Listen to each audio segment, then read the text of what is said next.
वाली अम्मा। बहुत समय पहले की बात है। एक बूढ़ी अम्मा थी, बिल्कुल अकेली। उसका अपना कोई न था।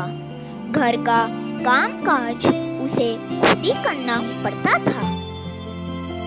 सुबह उठकर कुएं से पानी लाना, खाना बनाना आदि। उसके साथ एक परेशानी थी। वह रोज सुबह उठकर जब घर में झाड़ू लगाती तब तक तो सब ठीक रहता, पर जैसे ही वह आंगन में जाती और झाड़ू लगाने के लिए झुकती, तभी आसमान आकर उसकी कमर से टकराता। अम्मा उसे घूरकर देखती तो वह थोड़ा हट जाता। फिर वह जैसे ही दोबारा झुकती, आसमान फिर अपनी हरकत दोहराता। 1 दिन, 2 दिन, 3 दिन, लगातार यही क्रम चलता रहा।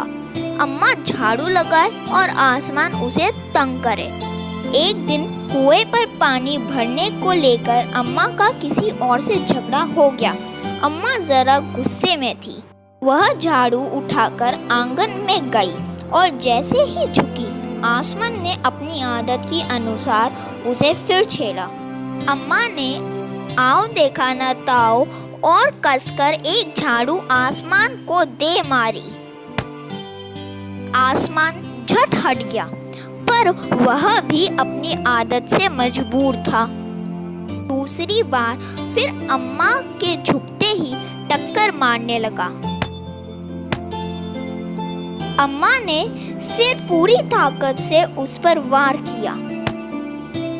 आसमान को शरारत सूझी। इस बार उसने झाड़ू पकड़ ली। उधर अम्मा भी झाड़ू पकड़े थी।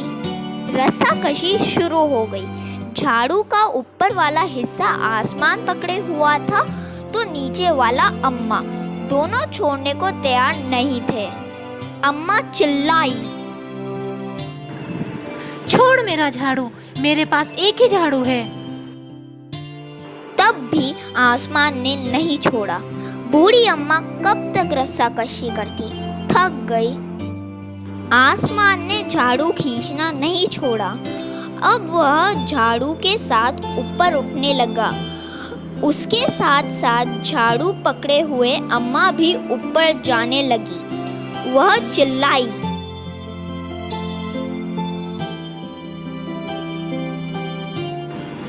मुझे नीचे छोड़ दे। आसमान ने कहा, अम्मा, अब मैं तुम्हें नहीं छोड़ूंगा, ले जाऊंगा ऊपर, वहीं झाड़ू लगाना। अम्मा अब झाड़ू नहीं छोड़ सकती थी क्योंकि वह बहुत ऊपर पहुंच चुकी थी। तभी उसे वहां चांद दिख गया। झट अम्मा ने पैर बढ़ाया और चांद पर चढ़ गई, पर झाड़ू नहीं छोड़ी। आसमान को फिर शरारत सूझी। उसने सोचा, अम्मा तो चांद पर चढ़ गई है, यदि चांद उसकी मदद करेगा तो मैं हार जाऊंगा, इसे यहीं रहने दूं।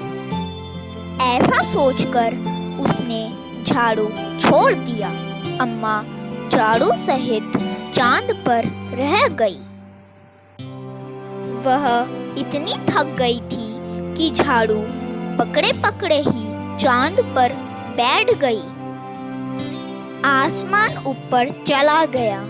उस दिन से आज तक बूढ़ी अम्मा झाड़ू पकड़े चांद पर बैठी है।